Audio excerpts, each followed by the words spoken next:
Well, I am learning something so quickly. And you know, I did turn to the trumpet, and that's a pretty traditional type of instrument. And now we're going to something that I'm not tremendously familiar with, but I love this sound. And Damien is here. He's teaching me how to play a didgeridoo. Yes. The didgeridoo's really neat. Actually, many people have a hard time getting a sound out of the trumpet. I was impressed at how quickly they got that, yes. And same with the didge. Didge is a very, trumpet requires a tight embouchure, a very This guy, I always say, think elephant flatulence. Really. It's a good teaching thing. You know, yes, visual. Everybody knows what it is. Yes, this, I hope. I'm not firsthand, I hope. But ideally, you want to keep your lips as loose as you can. And just bring the didge up. You got it. Go ahead, give it a try. No, you first. Me first? Yeah. I go out of the side of my mouth, because it's easy to get a good tone out of the side of your mouth.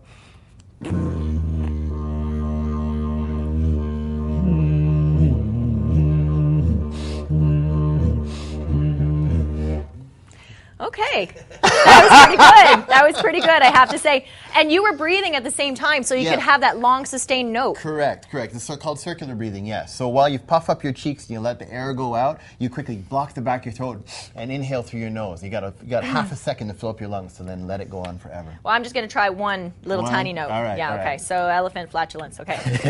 All right, ready? Not it? Looser, much looser. I can't. You talk about elephants flatulating, and it makes you smile a little bit, which keeps your lips tight. So as much as it's a great teaching tool, it's not effective for working. Okay, ready? That's close. That's not bad at all. That's close, which means it's not quite it, but we're going to move on because you have so many other things. And it is pretty cool to talk about other types of instruments that are not, from this area. Yes. It's neat. When you speak music as a language, it becomes very easy to translate knowledge from one instrument to another. And it doesn't matter if it's a North American instrument, an Aboriginal instrument. It's all, again, based off the same structure, off that broken, spinny thing. Now, yes, the broken dollar toy, which we went to town with earlier. But traditional instruments, guitar is one that many people probably approach you for lessons with. Yeah, most definitely.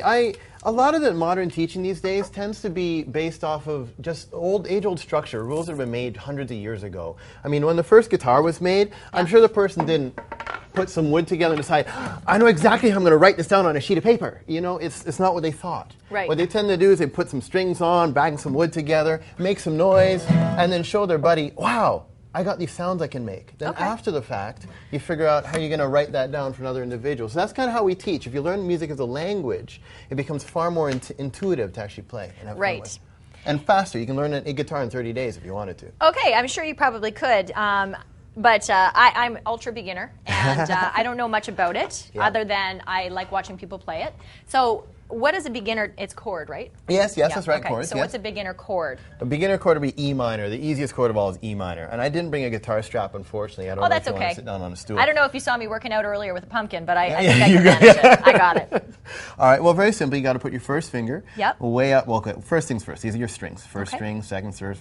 These are your frets. First fret, second fret, third fret. And just like you're in math class, you got first finger, second finger, third finger, fourth finger. That's it. If you can get that much, you can learn guitar. Okay, good. So from there, you want to take your first finger. You want to put it on the second fret. Second you want fret. to put it on the fifth string. So you want to put it way up top up there. Like that? Yep, that's the sixth string. You want to go up in here, right where it hurts the most. Oh, good. And your nails are long. Oh my gosh, you're going to want to cut those if you're going to play guitar. Okay. Okay, and then you want to put your second finger inside underneath on the fourth string, just tuck, like so. I know. I remember when I first learned guitar, I asked what alien decided to make this instrument. Okay, now I get the strap. And then you get the strap. Yep. And then you want to put your thumb down and your palm out. I'm going to go on this side here to hold it up. Okay, now give it a strum. All the way down? All the way down. All the way. Did I do it? That's beautiful. That's exactly how it goes. Oh, yes, very that's nice. Right. And if you can learn that in a few moments, there's only 10, 12, 15 chords that are most used. Right. So if you learn just a few, right? I'm seeing some other heads nod in this room. So really, if you learn those chords and flip between them quickly, you're now speaking guitar quickly. You don't have to go through, here's your first string, here's your second string, here's Yankee Doodle again. Yeah. But you can actually get to all your favorite songs very quickly, and that's the thought process. Cool. Yeah. Not yet, but I'm gonna work on it because I think guitar has a great sound, and it's something that if you can pick it up in 30 days, why not be able to do it, right? Yes, that's right. That's right. I find adults in particular, because a lot of us believe that if I didn't do it as a kid, it's too late. Right. And that's really not the case, especially With adults, mainly it's just time. When you got the kids and you're running around from A to B and you got the job and the stresses and the pressures.